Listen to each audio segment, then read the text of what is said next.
Est-ce que les RH vont mal aujourd'hui?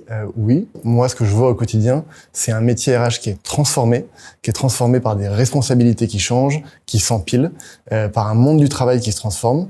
Et effectivement, ça peut s'accompagner assez souvent d'incompréhension, de mal-être, de stress, de ce genre de choses. On voit très souvent des RH qui ont eu une formation potentiellement en psychologie ou de manière très juridique. Et aujourd'hui, on leur demande de gérer des carrières, de gérer des référentiels de compétences, de gérer tous ces sujets-là. Et en fait, ils arrivent en me disant, je sais pas faire. Je sais pas gérer ça. On m'a jamais formé.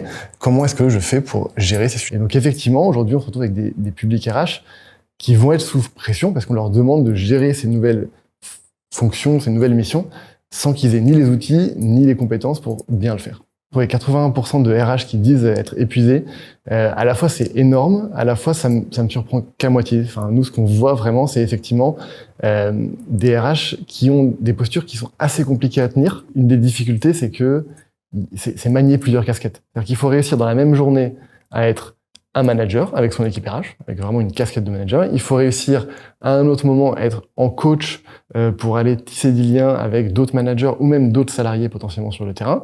Et derrière, il faut aller faire un codir où là, il va falloir être à l'inverse en posture très haute pour challenger un directeur financier, un directeur marketing en disant là, ta stratégie, elle est pas claire, c'est quoi tes besoins en recrutement, il faut que tu me précises des choses. Et effectivement, il faut savoir manier toutes ces casquettes-là. Ça fait des contextes de tension, de pression, d'épuisement, parce que c'est pas forcément des équipes qui ont l'habitude d'appeler à l'aide, ou c'est pas forcément les équipes sur lesquelles on investit le plus, donc c'est pas forcément les équipes les plus formées. Moi, ça m'étonne pas tant parce que c'est effectivement quelque chose qu'on voit assez souvent. Oui, la confidentialité, c'est un énorme sujet. Aujourd'hui, c'est la première chose qu'on demande à un RH, c'est il faut qu'on soit 100% confiant sur le fait que ce qui est confidentiel restera confidentiel. Donc il y a aussi effectivement ce poids, cette charge de j'ai des choses confidentielles que je ne peux pas forcément partager et qui en même temps me mettent dans une position parfois un petit peu délicate. Aujourd'hui, il y a une responsabilité de l'entreprise sur la santé mentale des salariés. De là découlent des nouvelles responsabilités pour les RH de effectivement santé mentale, accompagner les salariés, etc. Ce qui est à la fois une très bonne chose et à la fois est très très très compliqué parce qu'en fait la santé mentale des salariés, ça touche aussi à leur perso et du coup il y a vraiment un débordement du perso dans le pro, mais ça demande donc au RH de gérer des situations et des cas qui finalement sont très éloignés de juste je gère le travail. Il faut être très clair sur ce qu'on peut faire et sur ce qu'on ne peut pas faire en tant que RH. On n'est pas psy, donc il faut savoir aussi s'entourer des bonnes personnes, des psychologues du travail, des boîtes qui font des choses spécialisées sur la santé mentale et qui font des choses très bien, pour vraiment monter en compétences et pas subir ces nouvelles attentes qui sont aussi des attentes des salariés. Effectivement, la question de qui prend soin des RH, ça revient de plus en plus.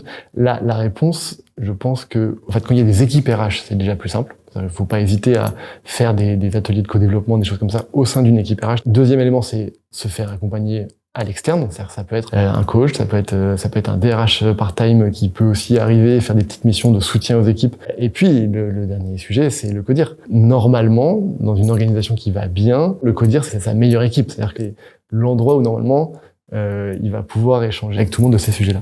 Et effectivement, c'est pas toujours le cas. Nous, quand on accompagne des RH et qu'on sent que le binôme RH, CEO ou le RH au codir marche pas trop, on leur dit vraiment soyez exigeants. Challengez votre DG. Si jamais vous partez en burn-out, en fait sa boîte elle est dans la merde.